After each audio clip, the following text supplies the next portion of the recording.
अब चलते हैं कि रेखीय कार्य योजना समस्या को हल करने की ग्राफी विधि क्या होगी। Graphical method for solving linear programming problem.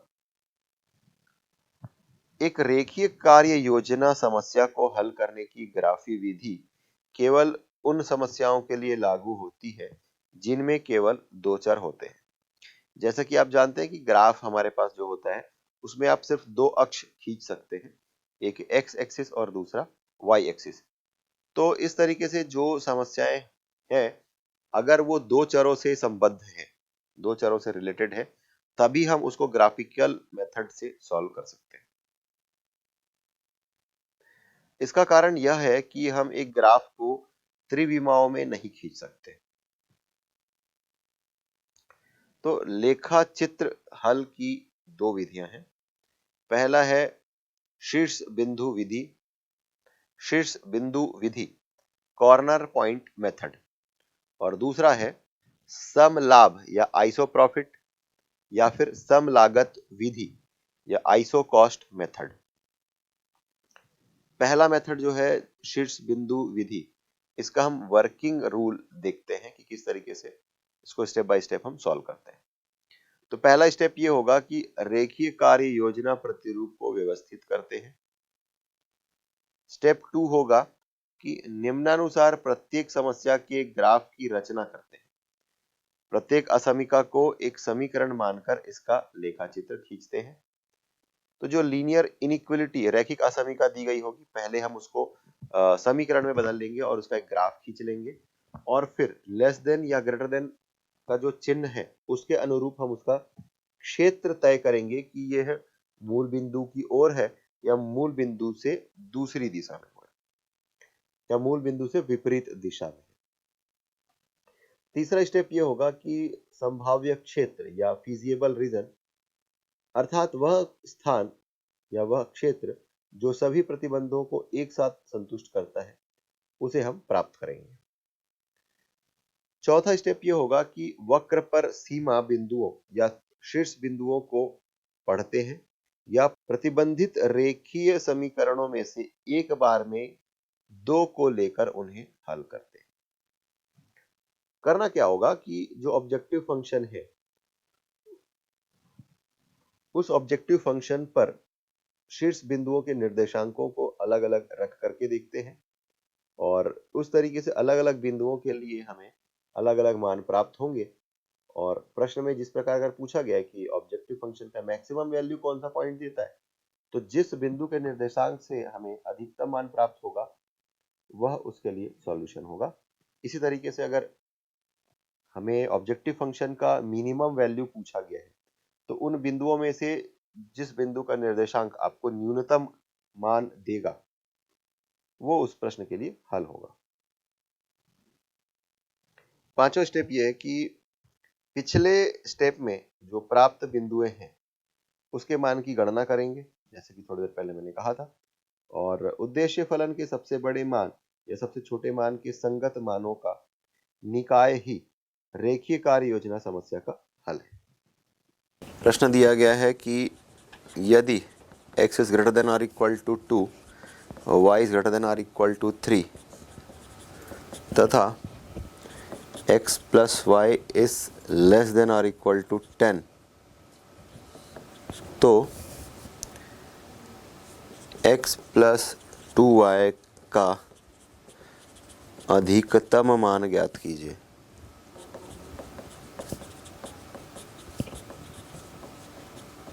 ये हमारा ऑब्जेक्टिव फंक्शन हो गया x प्लस 2y, ये तीन हमारे पास कंस्टेंट हो गए। तो दिए गए जो असमीका है, दिया गया है क्या, x इज ग्रेटर देन और इक्वल टू 2, तो के संगत जो समीकरण होगा ये क्या हो जाएगा, x इक्वल टू 2। दूसरा है y इज ग्रेटर देन और इक्वल टू 3 के संगत अगर हम समीकरण लिखेंगे तो क्या मिल जाएगा, y इक्वल टू 3।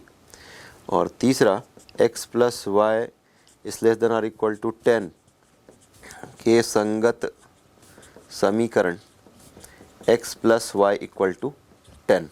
तो ये 3 समीकरण हमें मिल चुके हैं। अब ये x प्लस, अब ये जो x इक्वल टू 2 है, ये उस सरल रेखा का समीकरण है जो कि y अक्ष के समांतर है, और x इक्वल टू 2 का मतलब है ये 2 0 इस पॉइंट से होकर के जाता है।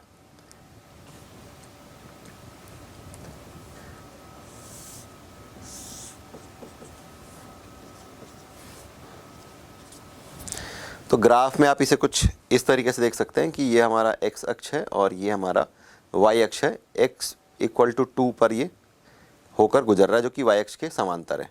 तो ये रेखा आपको कुछ इस तरीके से दिखाई देगी।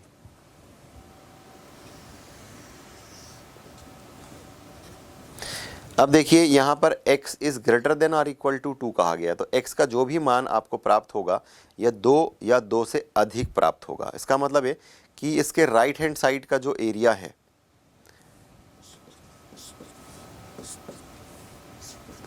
जिसे हमने कुछ इस तरीके से एरो से दर्शाया है, ये जो क्षेत्र होगा ये पहले असमीका को संतुष्ट करेगा। इसी तरीके से y इज इक्वल टू 3, ये x अक्ष के समांतर रेखा का समीकरण है जो कि बिंदु 3 से होकर के गुजरता है। तो मान लेते हैं कि ये जो बिंदु आपको 3 दिखाई दे रहा है, उससे हम एक रेखा खींचेंगे जो कि x अक्ष के समांतर होगी।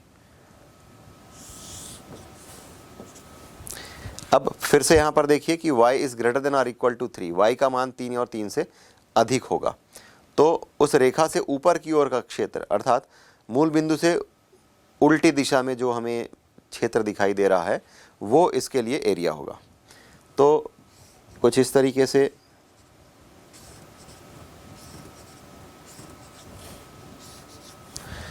तो ये जो क्षेत्र दिखाई दे रहा है, हमने जिसको अप डाउन अपवर्ड एरो लगाया है, वो क्षेत्र जो है इस असमीका को संतुष्ट कर रहा है। अब तीसरा है x plus Y equal to 10, तो इसे हम यदि अंतःखंड स्वरूप में बदलें तो मिल जाएगा x upon 10 plus Y upon 10 equal to 1, अर्थात यह रेखा अक्षों के साथ 10 इकाई का अंतःखंड काट रहा है।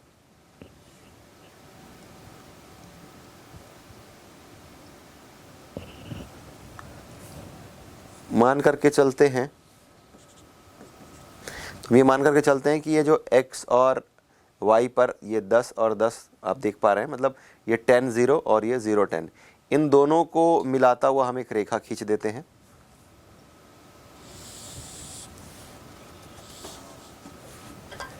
ये रेखा कुछ इस तरीके से दिखाई देगी। अब इसमें क्या लिखा गया है, x plus Y is less than or equal to 10, तो उसका मान 10 या 10 से छोटा होगा। परीक्षण बिंदु अगर आप 0 0 रख करके देखते हैं तो 0 जो है या 0 is less than or equal to 10, जो कि इसके लिए ट्रू है, सही कंडीशन है। तो इस तरीके से इसके नीचे वाला जो एरिया जिसे हम शेडेड एरिया दिखा रहे हैं, वो इस असमीका के लिए क्षेत्र को प्रदर्शित करेगा। अब देखिए कि इन तीनों में जो एक कॉमन एरिया निकल करके सामने आ रहा है, वो आपको एक त्रिभुज की तरह दिखाई दे रहा है, जिसमें हमने बिंदु को निर्देशांक दिया है a 2 3, b 7 3 और c 2 8, और उसके बीच के क्षेत्र को हमने एक शेडेड एरिया से शो किया है, दिखाया है। यही वह क्षेत्र है जिसमें हमें फलन का अधिकतम या फिर न्यूनतम मान प्राप्त होना है। तो इस हम लिखेंगे कि जो रेखांकित क्षेत्र है, रेखांकित क्षेत्र संभाव्य क्षेत्र है जिसके शीर्ष A 2 3, B 7 3 तथा C 2 8 है। अब इन बिंदुओं पर z equal to x plus 2y, ये जो फलन आपको दिया गया था, इसका हमें अधिकतम मान ज्ञात करना है। तो हम इसको लिखते हैं z 2 3, ये बिंदु का निर्देशांक हम इस पर रख करके देखते हैं तो मिल जाएगा 2 प्लस 2 इंटू 3, तो ये मिल गया 2 और 6 8। इसी तरीके से z 7 3, तो मिल गया 7 और 2 गुना 3, तो गया 7 और 6 13। इसी तरीके से z 2 8, तो ये मिल गया 2 इंटू 2 इंटू 8, तो मिल गया 2 प्लस 16 दैट इज़ 18। तो अब देखिए इन सब में अधिकतम मान जो है वह 18 है। तो हम लिखेंगे कि अतः बिंदु 2 8 पर फलन z का अधिकतम मान 18 है और यही हमें ज्ञात करने के लिए कहा गया था। तो x का मान यहाँ पर क्या है, x इक्वल टू 2 और y इक्वल टू 8 है। यह बिंदु का निर्देशांक और यह उस फलन का अधिकतम मान इस बिंदु पर। तो पिछला प्रश्न में हमने अधिकतम मान ज्ञात किया था।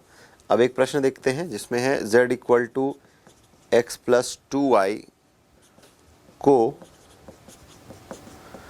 शर्तों x minus Y is less than or equal to 2, x plus Y is less than or equal to 4 के अंतर्गत न्यूनतम कीजिए।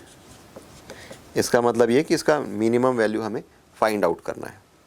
तो हम यहाँ पर चूँकि फंक्शन की मिनिमम एंड मैक्सिमम वैल्यू लेकर के आएंगे और वह एक फीजिएबल सॉल्यूशन होना चाहिए। तो उसके लिए ज़रूरी है कि x is greater than or equal to 0 हो और y is greater than or equal to 0 हो। मतलब x और y जो है वो नॉन नेगेटिव वैल्यू होगा। अब ये x is greater than or equal to 0 और y is greater than or equal to 0 जब आप इसे प्लॉट करते हैं तो यह आपको प्रथम चतुर्थांश पर दिखाई देता है। तो इसको बेस लेते हुए हम ये दो जो इनइक्वलिटी है x minus Y is less than or equal to 2, इसके संगत हम पहले समीकरण लिखेंगे। तो आपको क्या मिल जाएगा, x minus Y equal to 2। और अगर इसे आप अंतःखंड स्वरूप में बदलें तो मिल जाएगा x upon 2 minus Y upon 2 is equal to 1। x अक्ष पर 2 इकाई का अंतःखंड काटता है और y अक्ष पर ऋण 2 इकाई का अंतःखंड काटता है। अब दूसरी जो इनइक्वलिटी है x plus Y is less than or equal to 4, इसके संगत हम समीकरण लिखते हैं तो मिल जाएगा x plus Y is equal to 4। तो इस तरीके से आपको मिल रहा है x upon 4 plus Y upon 4 equal to 1। तो ये इनइक्वलिटी आपकी इनइक्वलिटी 1, ये थी इनइक्वलिटी 2। तो इन दोनों से हमें समीकरण मिल गया। समीकरण से हमने अब रेखा खींच लिया। ये कुछ इस तरीके से आपको दिखाई देगा। अब यहाँ पर है x minus Y is less than or equal to 2। तो ये मूल बिंदु की ओर जो क्षेत्र है आपको दिखाई दे रहा है, ये इस क्षेत्र को या यह क्षेत्र जो है उस असमीका को संतुष्ट करेगा, उससे वो रिप्रेजेंट होगा। इसी तरीके से x plus Y is less than or equal to 4 है, तो ये भी आपको मूल बिंदु की ओर जो क्षेत्र बन रहा है उससे ये रिप्रेजेंट होगा। तो अभी हम देखते हैं कि इसके लिए हमें जो संभाव्य क्षेत्र हमें मिल रहा है, ये अर्धतल में मूल बिंदु की ओर जो क्षेत्र मिल रहा है उभयनिष्ठ क्षेत्र, उससे यह प्रदर्शित हो रहा है। तो इस तरीके से हम लिखेंगे कि इसका संभाव्य क्षेत्र जो बिंदु हमें ये समीकरण और ये समीकरण इन दोनों का जो प्रतिच्छेद बिंदु है उस रूप में हमें मिल जाएगा। तो इसका संभाव्य क्षेत्र जो है यह शीर्ष A20, E31 और C04 है। तो आप ग्राफ में देख सकते हैं कि ये बिंदु A20, E31 और C04 है। अब इसकी हम गणना कर लेते हैं। z equal to x plus 2y, इसको हमें क्या करना था, मिनिमाइज करना था। z equal to x plus 2y, तो क्या करेंगे, ये वैल्यू पुट करके देखते हैं। बिंदु ए का निर्देशांक है 2 0, तो मिल जाएगा 2 और 2 और ये 0। तो इस तरीके से हमें मिल गया 2 और दूसरा बिंदु का निर्देशांक है 3 1, तो ये 3 और 2 गुना 1, तो ये मिल जाएगा 5। और इसी तरीके से 0 4, तो आपको मिल जाएगा 0 और 2 4, ये 8। तो देखिए इसमें न्यूनतम मान जो है यह 2 है, तो हम लिखेंगे कि z का न्यूनतम मान 2 है, जो कि बिंदु 2 0 पर प्राप्त हो रहा है। और यही हमें ज्ञात करने के लिए कहा गया था, x इक्वल टू 2 और y इक्वल टू 0। इस बिंदु पर फलन का न्यूनतम मान 2 है। Applications of linear programming problem. तो मुख्यतः हम 3 अलग अलग प्रकार की समस्या यहाँ पर देखने वाले हैं, जिसमें पहली समस्या है उत्पाद रेखा समस्या, प्रोडक्ट लाइन प्रॉब्लम। इस समस्या के अंतर्गत हमें यह ज्ञात करना होता है कि एक फर्म को प्रत्येक उत्पाद की कितनी इकाइयां उत्पादित करनी चाहिए, जबकि प्रत्येक उत्पाद की 1 इकाई पर मिलने वाला लाभ कच्ची सामग्री की लागत, मशीन के घंटे, मजदूरों के घंटे प्रत्येक उत्पाद की 1 इकाई के लिए निश्चित है। प्रत्येक उत्पाद की भंडारण क्षमता दी गई है तथा अधिकतम विनियोजन मशीन के घंटे तथा मजदूरी के घंटे जो उपलब्ध हैं ज्ञात है। इसका मतलब ये है कि कुछ इस प्रकार के प्रॉब्लम्स आते हैं जहां पर किसी कंपनी में कुछ प्रोडक्शन होना है, कुछ उत्पादन करना है। अब इसमें क्या होता है कि कच्चा माल एक निश्चित मात्रा में है, मशीन को हम एक निश्चित घंटों तक उपयोग कर सकते हैं, मजदूर जो कि वहां पर मजदूरी करते हैं उनके लिए भी एक निश्चित घंटे हैं। तो इस प्रकार के कंस्ट्रेंट्स को लेकर के हम कुछ ऐसे सॉल्यूशंस लेकर के आते हैं जिससे कि हमें प्रॉफिट अधिक से अधिक हो। तो इस प्रकार की जो समस्याएं हैं ये उत्पाद रेखा समस्या या फिर प्रोडक्ट लाइन प्रॉब्लम कहलाता है, उसे हमें ज्ञात करना होता है। दूसरी समस्या है आहार समस्या या फिर डाइट प्रॉब्लम।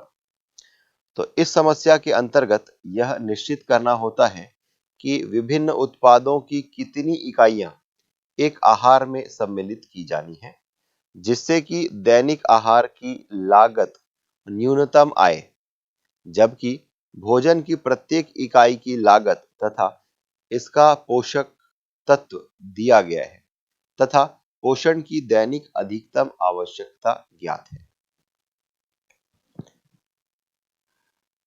तीसरा है परिवहन समस्या या फिर ट्रांसपोर्टेशन प्रॉब्लम।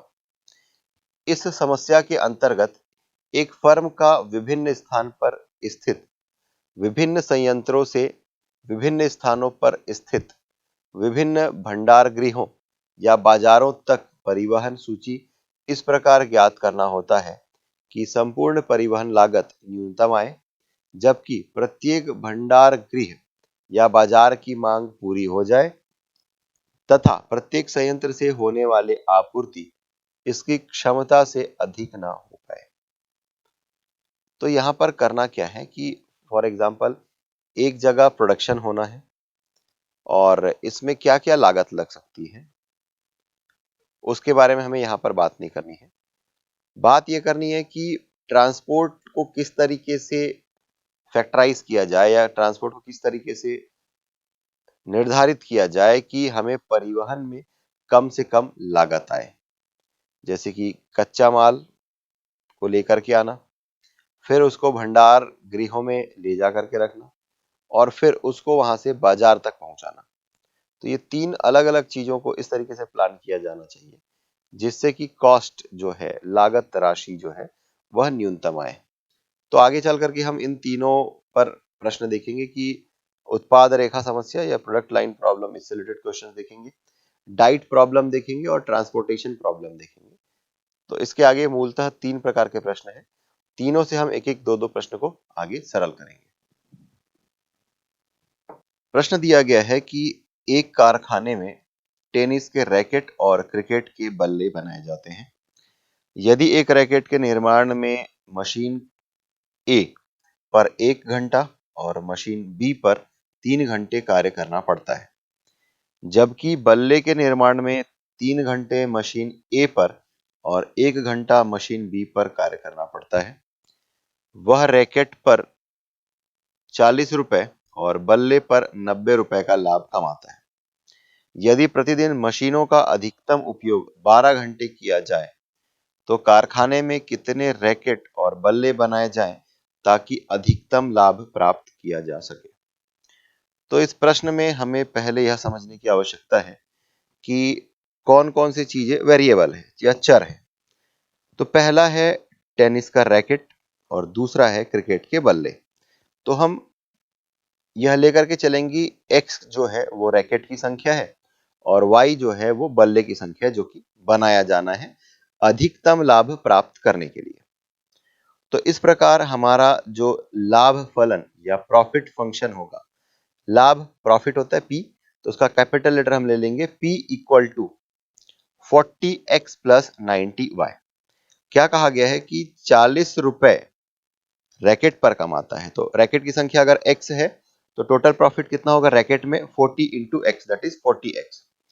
और इसी तरीके से ये कहा गया है कि बल्ले पर 90 रुपए कमाता है और हमने y जो संख्या है वो बल्ले की संख्या निर्धारित की है, तो ये 90y हो जाएगा। तो इस प्रकार हमारा जो प्रॉफिट फंक्शन है वो होगा P equal to 40x plus 90y। अब हम इसको एक टेबल बना लेते हैं, अंत में आपको ये समझ आ जाएगा कि हमने ऐसा क्यों किया है।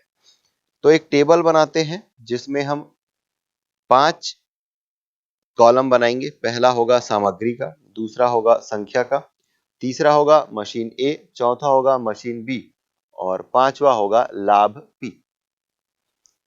तो पहले रो में रैकेट की संख्या हम लिखेंगे x, मशीन ए पर 1 इंटू एक्स हो जाएगा, क्योंकि यह कहा गया ना कि यदि रैकेट के निर्माण में मशीन ए पर 1 घंटा और मशीन बी पर 3 घंटे कार्य करना पड़ता है, तो मशीन ए के नीचे वाले में हम लिखेंगे 1x और मशीन बी के नीचे हम लिखेंगे 3x। और इससे प्रॉफिट कितना हो रहा है 40 रुपए एक से, तो x से कितना होगा 40x। इसी तरीके से अगर हम बैट के लिए या बल्ले के लिए देखते हैं, तो बल्ले की संख्या है y, इसके लिए मशीन ए पर 3 घंटे कार्य करने पड़ते हैं, तो ये हो जाएगा 3y और मशीन बी पर 1 घंटे, तो ये हो जाएगा y। और इससे प्रॉफिट कितना होता है 90 रुपए का, और हम कितनी संख्या में बना रहे हैं y की संख्या में बना रहे हैं, तो इस तरीके से 90y जो होगा ये प्रॉफिट होगा। अब हम कुल योग कर लेते हैं, संख्या होगी x प्लस वाई।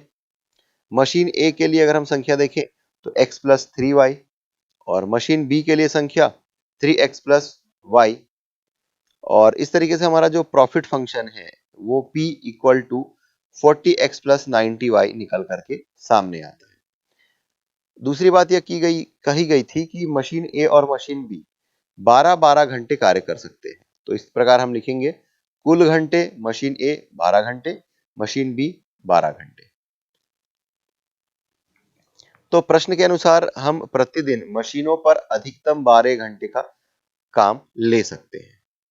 तो इस तरीके से हम इनइक्वलिटी या रैखिक असमीका लिखेंगे x plus 3y is less than or equal to 12, समीकरण 2। प्रॉफिट फंक्शन या लाभ फलन को हमने समीकरण 1 नाम दिया है। इसके बाद मशीन बी के लिए जो निकल करके सामने आया था 3x प्लस वाई, उसको भी हम less than or equal to 12 लिखेंगे, माना कि ये समीकरण 3 है।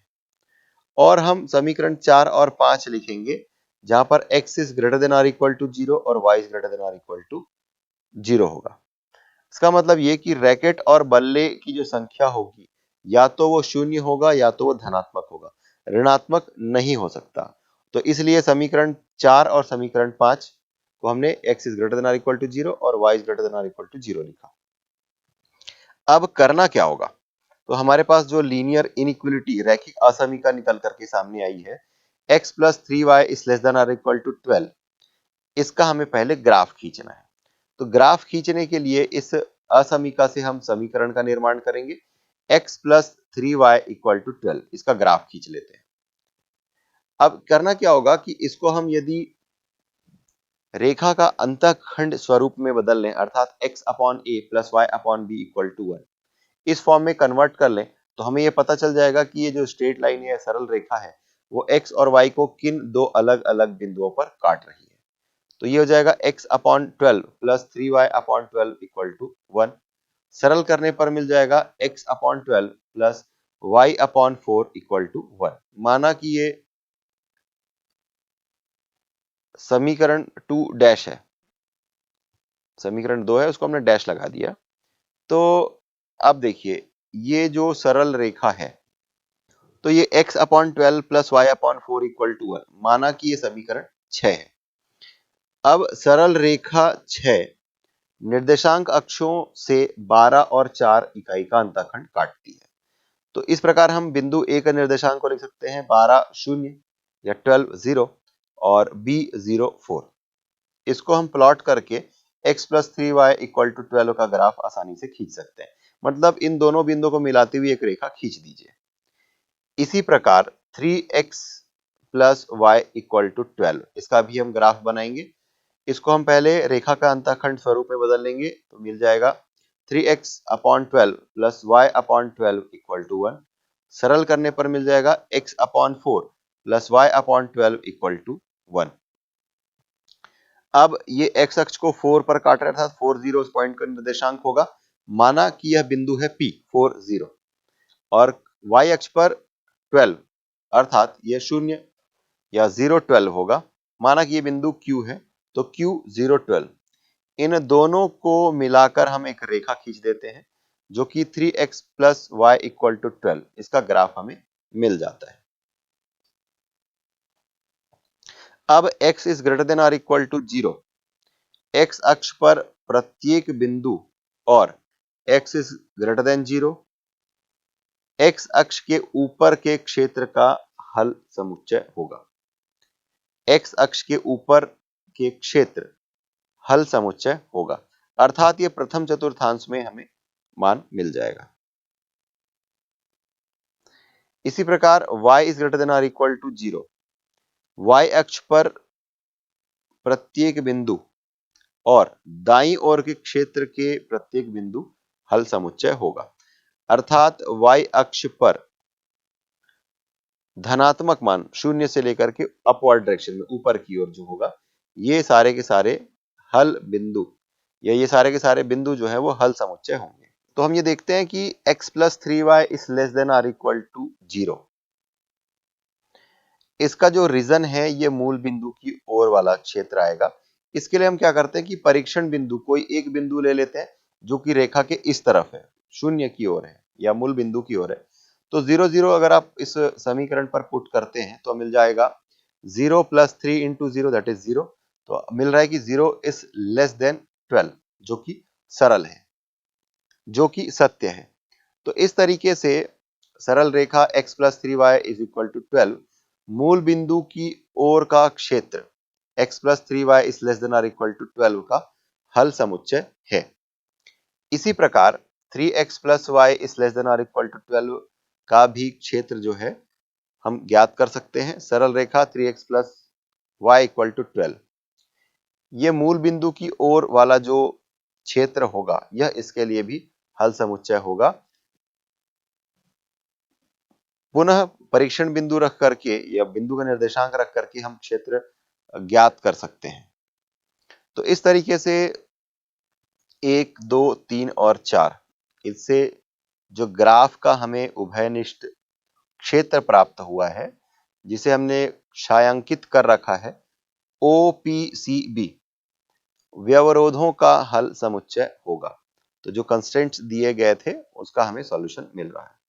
अब इसके लिए हमने शीर्ष बिंदु O 0 0, P 4 0, C 3 3 और B 0 4 है, ये हमें मिला है।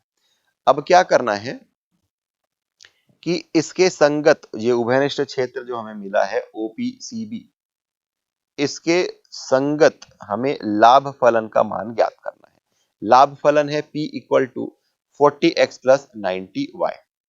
तो हम 2 कॉलम बना लेते हैं। एक कॉलम का टाइटल होगा उभयनिष्ठ क्षेत्र OPCB के शीर्ष बिंदु, और दूसरा कॉलम का टाइटल होगा शीर्ष बिंदु के संगत लाभ फलन P equal to 40x plus 90y। अब पहला बिंदु है O00, तो function P equal to 40x plus 90y में x और y की जगह अगर आप 0 0 रखते हैं तो आपको P का मान 0 प्राप्त होता है। इसी प्रकार उभयनिष्ठ बिंदु P40, तो P equal to 40x plus 90y में x के स्थान पर 4 रखिए और y के स्थान पर 0 रखिए। तो इस प्रकार इसको जब आप सरल करेंगे तो 160 रुपए प्राप्त होगा। अब बिंदु C का जो निर्देशांक है ये 3 3 है, तो P इक्वल टू 40x धन 90y, P equal to 40x plus 90y, x और y के स्थान पर आप 3 और 3 पुट कर दीजिए।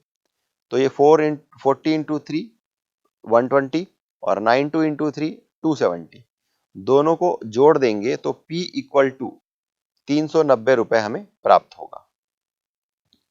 अब बिंदु B04, तो P equal to 40x plus 90y में x इक्वल टू 0 और y इक्वल टू 4 रख दीजिए।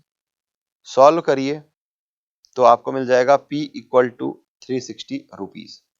अब इन 4 अलग अलग मानों में देखिए, एक है 0 P का मान, दूसरा 160, तीसरा है 390 और चौथा है 360। तो तीसरा जो मान हमें प्राप्त हुआ है बिंदु C के लिए 390 रुपए, यह अधिकतम मान है। तो लाभ फलन का अधिकतम मान हमें किसके लिए मिल रहा है? C33 के लिए मिल रहा है। तो इसका मतलब यह है कि कारखाने में अधिकतम लाभ प्राप्त करने के लिए शीर्ष बिंदु C33 के संगत हमें अधिकतम लाभ प्राप्त हो रहा है।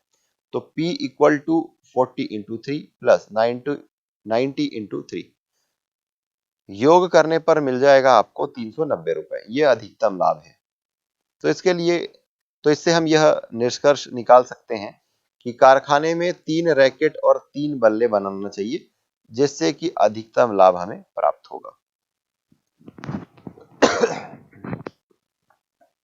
दूसरे शब्दों में आप इसे इस तरीके से समझ सकते हैं कि यदि आप 3x plus Y equal to 12 और x plus 3y equal to 12 इन दोनों को सॉल्व करते हैं, तो इनका जो इंटरसेक्शन पॉइंट है, प्रतिच्छेदी बिंदु है, यह बिंदु C 3 3 या 3 3 दिखाई देता है, जो कि हमें सॉल्यूशन जब हमने संगत लाभ फलन पर मान निकाला तो इसी से हमें अधिकतम लाभ प्राप्त हुआ।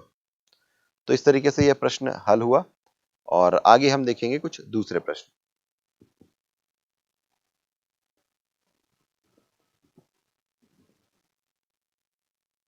तो प्रश्न दिया गया है कि एक व्यापारी 21,000 रुपए से अनाज का व्यापार करना चाहता है।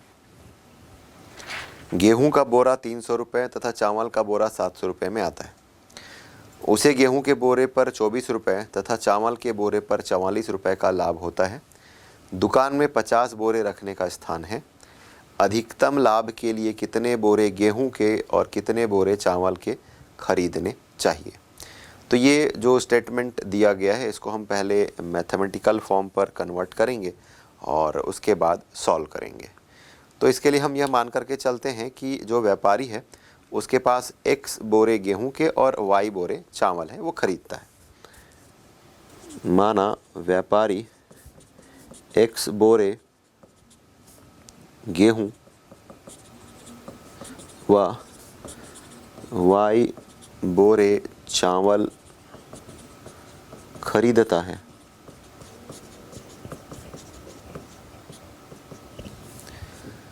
और क्या बोला गया है? x बोरे गेहूं का मूल्य क्या हो जाएगा?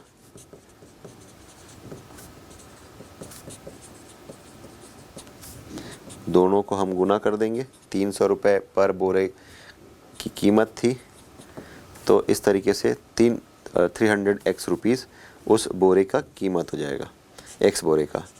और y बोरे चावल का मूल्य इसी तरीके से हम कैलकुलेट करेंगे, तो वो था 700 रुपये का, तो ये मिल जाएगा 700y।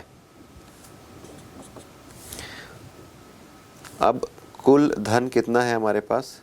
21,000 रुपये है, जिससे वो व्यापार शुरू करना चाहता है।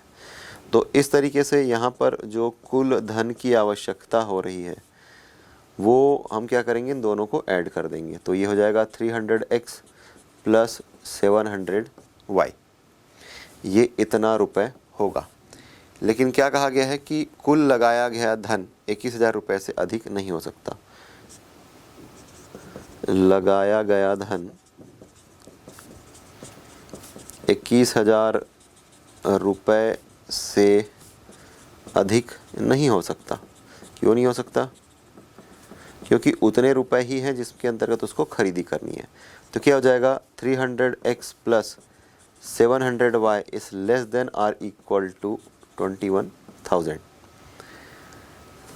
तो इस तरीके से हमारा ये ऑब्जेक्टिव फंक्शन बन गया। इसको और सॉल्व कर सकते हैं। अगर हम इसको 100 से डिवाइड कर दें तो मिल जाएगा 3x plus 7y is less than और इक्वल टू 210।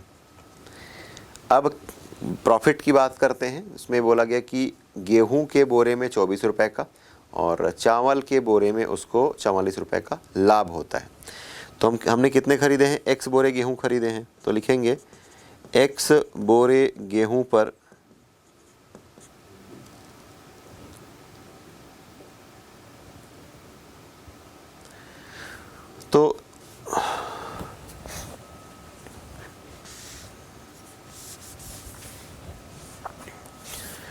तो ये जो हमें मिल रहा है 3x plus 7y is less than और इक्वल टू 210, ये हमारा एक व्यवरोध है या फिर एक कंस्ट्रेंट है। अब हम चूंकि हमें प्रॉफिट को मैक्सिमाइज करना है तो हमें लाभ फलन या प्रॉफिट फंक्शन आगे मिल जाएगा। तो उसके लिए हम लाभ की गणना करते हैं। x बोरे गेहूं पर लाभ, देखिए क्या बोला गया था, एक बोरा गेहूं पर 24 रुपये का लाभ होता है। तो हम कितने बोरे बेच रहे हैं, x बोरे। तो ये हो जाएगा 24 इंटू x रुपीज़। अब y बोरे चावल, चावल पर लाभ, y बोरे चावल पे लाभ किस तरीके से होगा, 44 रुपये लाभ होता है एक बोरी चावल पर। तो हम y बोरी बेच रहे हैं तो ये हो जाएगा 44y। अब कुल लाभ जो है P, ये क्या हो जाएगा 24x प्लस 44y, यही हमारा प्रॉफिट फंक्शन है। और दुकान में क्या बोला है, एक बात और बोलिए कि दुकान में 50 बोरे रखने की व्यवस्था की जा सकती है। तो इससे क्या हो जाएगा, x बोरी की संख्या है गेहूं के बोरी की संख्या और y जो है चावल की बोरी की संख्या है। तो ये हमें मिल जाएगा less than or equal to 50। तो इस तरीके से हमें कंस्ट्रेंट मिल गया। ये पहला कंस्ट्रेंट है, ये हमारा प्रॉफिट फंक्शन है, ये हमारा दूसरा कंस्ट्रेंट है। और इसके बाद हम एक जगह सारे कंस्ट्रेंट को लिख सकते हैं कि रेखीय प्रतिबंध क्या होगा कि x और y दोनों के दोनों मान जो हैं वो नॉन निगेटिव होंगे। x की वैल्यू ग्रेटर देन और इक्वल टू 0 और y की वैल्यू ग्रेटर देन और इक्वल टू 0 होगी। तो इसके बाद ये जो 1 और 2, ये जो असमीका है, असमीका, इसको हम यहाँ पर लिख देते हैं 3x plus 7y is less than और इक्वल टू 210 और x plus Y is less than और इक्वल टू 50। इस प्रतिबंध को लेकर के सरल करना है और ये हमारा जो प्रॉफिट फंक्शन है P, इसको हमें मैक्सिमाइज करना है। तो इसके पहले तक के जितने प्रश्न थे उसमें ये प्रॉफिट फंक्शन या फंक्शन जिसको हमें ऑप्टिमाइज़ करना है, मिनिमाइज़ या मैक्सिमाइज़ करना है, वो हमें दिया गया होता था और ये कंस्ट्रेंट दिया गया होता था। लेकिन इस प्रश्न में ये सेंटेंस के फॉर्म में दिया गया है, हमने उसको मैथमेटिकल फॉर्म में पहले कन्वर्ट किया या उस फॉर्म में हमने उसको निरूपित किया है। अब इसके बाद हम इसको सॉल्व करते हैं। तो इसका हम ग्राफीय निरूपण करते हैं। x equal to 0, y equal to 0 और 3x plus 7y is equal to 210 और इसके साथ में x plus Y equal to 50 का। इन तीनों को जब हम प्लॉट करते हैं तो ये ग्राफ कुछ इस तरीके से दिखाई देता है और हमें कुछ बिंदुएं प्राप्त होती है। उभयनिष्ठ क्षेत्र जो है पहला मूल बिंदु जो है 0 0, ये हमें आपको दिख रहा है यहाँ पर बिंदु O। उसके बाद एक बिंदु मिल रहा है A जो कि 50 और 0 है। बिंदु B आपको मिल रहा है 35 15 और बिंदु D जो मिल रहा है जो बिंदु हमने डी नाम से ऐसा प्लॉट किया है ये मिल रहा है 0, 30। अब इन बिंदुओं को लेकर के हमें प्रॉफिट फंक्शन की वैल्यू फाइंड करनी है।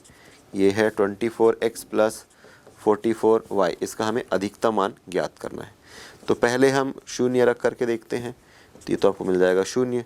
उसके बाद 50 और शून्य रख करके देखते हैं, तो 24 और 50 का गुणा और फिर 44 और शून्य का गुणा। इसको जब आप सॉल्व करेंगे तो आपको मिल जाएगा 1200 रुपये। इसके बाद ये पॉइंट हो गया, ये पॉइंट हो गया। अब इसको रखते हैं 35 और 15, तो 24, 24 और 35 का गुणा और फिर 44 और 15 का गुणा। जब इसको अपन सॉल्व करेंगे तो ये आपको मिल जाएगा 1500 रुपये।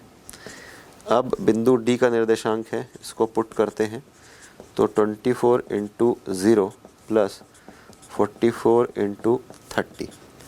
सॉल्व करने पर आपको मिल रहा है 1300 रुपीज़। अब इन दोनों में जो अधिकतम मान है वो ये अधिकतम मान है इस बिंदु पर। तो P का अधिकतम मान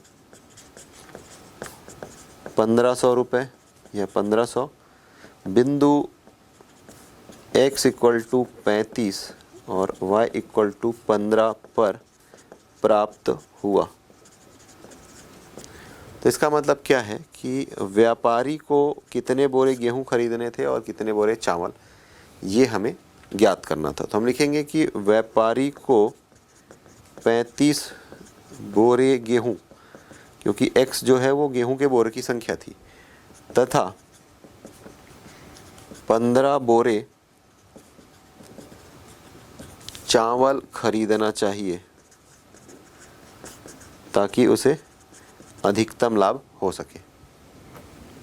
प्रश्न दिया गया है कि एक आहारविद दो प्रकार के भोज्यों x और y को इस प्रकार मिलाना चाहता है कि मिश्रण में विटामिन A की कम से कम 10 मात्रक, विटामिन B की कम से कम 12 मात्रक और विटामिन C की 8 मात्रक हो।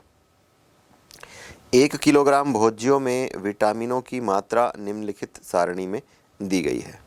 तो आपके सामने एक टेबल दिखाई दे रहा है जिसमें 4 कॉलम है, भोज्य, विटामिन A, विटामिन B और विटामिन C। x और y जो है वो मात्रक है, और फिर ये x 1, 2, 3 और y 2, 2, 1। भोज्य x के 1 किलोग्राम का मूल्य 16 रुपये और भोज्य y के 1 किलोग्राम का मूल्य 20 रुपये है। वांछित आहार के लिए मिश्रण का न्यूनतम मान ज्ञात कीजिए। तो ये एक डेटा हमारे पास दिया गया है, इसको हम पहले एक मैथमेटिकल फॉर्म में कन्वर्ट करेंगे, इक्वेशन इनइक्वलिटी के फॉर्म में, और फिर हम उसको सॉल्व करेंगे। तो इसके लिए हम एक काम करते हैं कि हम एक टेबल बना लेते हैं और हम ये मान करके चलते हैं कि भोज्य x का x किलोग्राम स्मॉल x और भोज्य y का स्मॉल y किलोग्राम मिलाया जाता है। तो इस तरीके से एक टेबल है, हम टेबल बनाते हैं जिसमें कुल 6 कॉलम रहेगा। एक भोज्य, दूसरा मात्रा, तीसरा विटामिन A, चौथा विटामिन B, पांचवा विटामिन C और अंत में लागत। अब देखते हैं कि भोज्य x जो है उसकी हमने स्मॉल x किलोग्राम मिलाया था मात्रा, तो विटामिन A की जो मात्रा है वो हो जाएगा x और विटामिन B की जो मात्रा है वो हो जाएगा 2x, क्योंकि क्वेश्चन में दिया गया है कि कैपिटल X भोज्य को विटामिन A को 1 मात्रक में और विटामिन B को 2 मात्रक में मिलाया जाता है। तो हमने यहाँ पे मात्रा लिया है x किलोग्राम, तो उसे हम गुणा कर देंगे। और इसी तरीके से विटामिन C जो है ये 3x हो जाएगा। अब क्या बोला गया है कि भोज्य x के 1 किलोग्राम का मूल्य 16 रुपये है। तो यहाँ पर हमने x किलोग्राम मात्रा ली है भोज्य कैपिटल X का, तो लागत क्या हो जाएगी 16x, 16x हो जाएगा, दोनों का हम गुणा कर देंगे। अब आ जाते हैं भोज्य y पर, कैपिटल Y पर, तो हमने इसका स्मॉल y किलोग्राम यूज़ किया है। तो विटामिन A में विटामिन ए जो होगा वो 2 मात्रक होगा, तो ये हमें मिल जाएगा 2y, जैसा कि प्रश्न में दिया गया है। विटामिन बी ये भी 2 मात्रक है, तो ये हो जाएगा 2y, और विटामिन सी 1 मात्रक में है, तो हो जाएगा y।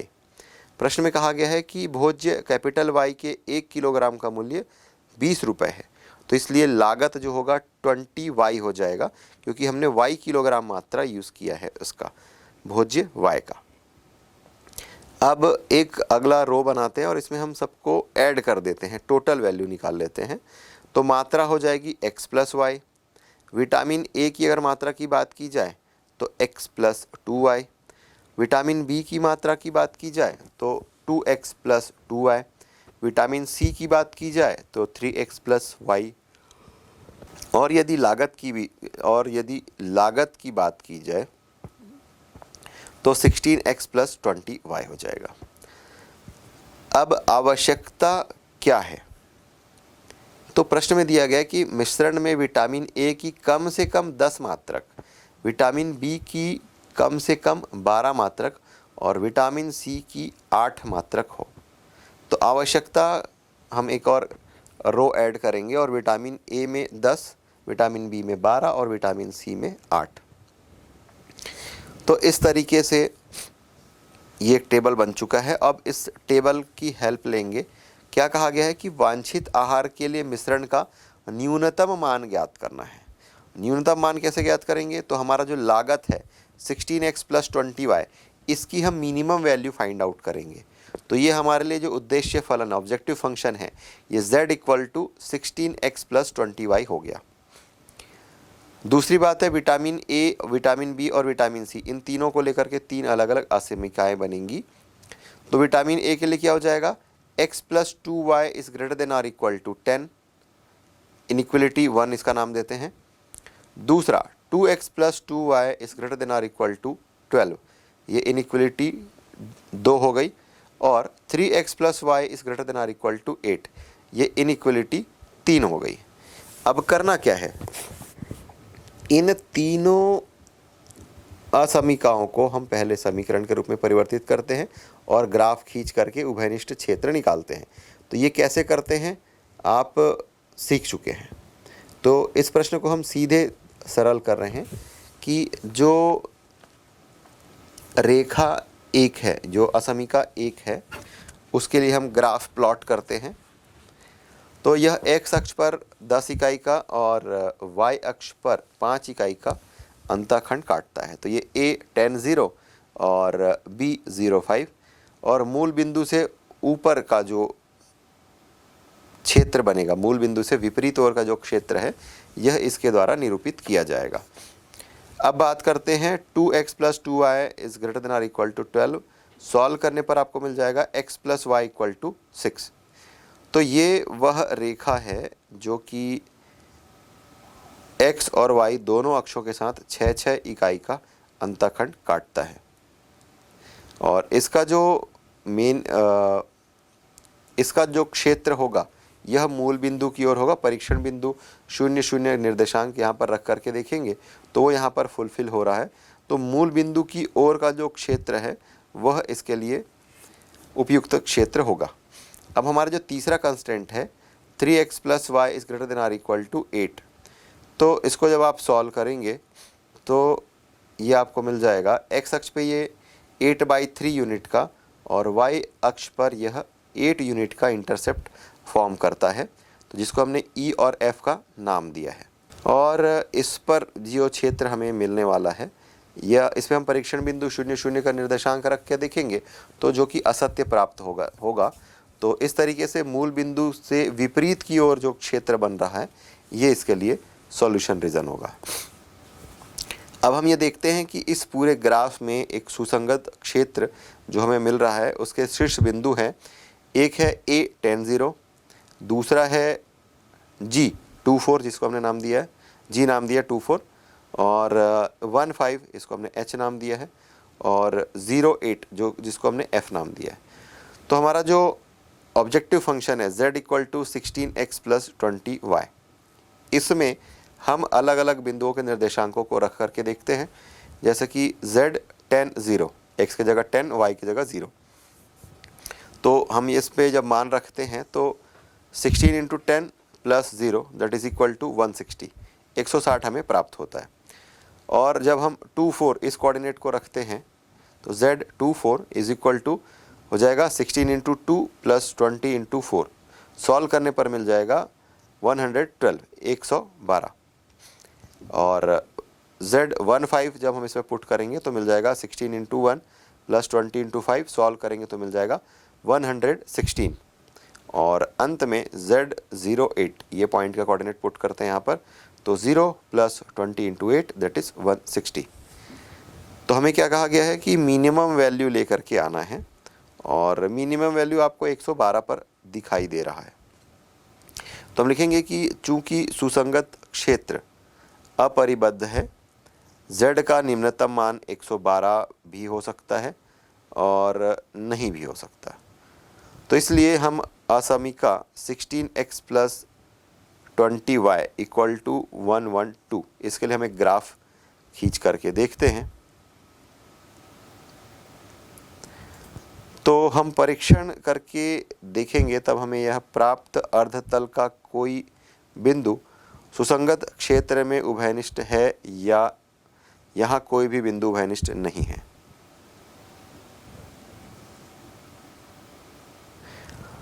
अतः हम यह परीक्षण करेंगे कि प्राप्त अर्धतल का कोई बिंदु सुसंगत क्षेत्र में उभयनिष्ठ है या यहाँ कोई भी बिंदु उभयनिष्ठ नहीं है। तो हमें यह प्राप्त होता है Z का जो न्यूनतम मान हमें प्राप्त करने के लिए कहा गया था, जो कि 112 है।